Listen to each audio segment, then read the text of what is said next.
নমস্কার বন্ধুরা, আমি সোমা বলছি। আশা করছি আপনারা সবাই ভালো আছেন। আমি করব পটলের মালাইকারি। তার জন্য পটলে আমি লবণ হলুদ মাখিয়ে রেখেছি, ভাজবো। আর আমি এখানে কাজু, পোস্ত আর কাঁচা লঙ্কা আমি বেটে রেখেছি।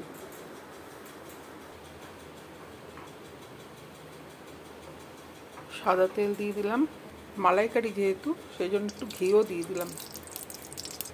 পটলগুলো এবার ভাজবো। পটলগুলো ভাজা হয়ে গেছে, আমি এবার পটলগুলো তুলে নেব। তেলের মধ্যে জিরে দিলাম, এবার ওই মশলাটা আমি দিয়ে দিলাম। এবার লবণ, চিনি, কাশ্মীরি লঙ্কার গুঁড়ো, জিরে গুঁড়ো আর গরম মশলা গুঁড়ো দিলাম।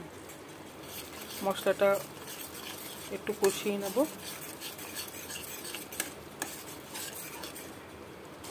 মশলাটা কষানো হয়ে গেছে, এবার ভাজা পটলগুলো আমি দিয়ে দিচ্ছি। কম আঁচ করে কিছুক্ষণ ঢাকা দিয়ে রাখছি। আমার তৈরি হয়ে গেল পটলের মালাইকারি। রেসিপিটা কেমন লাগলো? আশা করছি আপনাদের ভালো লাগবে। ভালো লাগলে আমার সাথে থাকার জন্য আপনাদেরকে আমি অনুরোধ জানাচ্ছি। নমস্কার।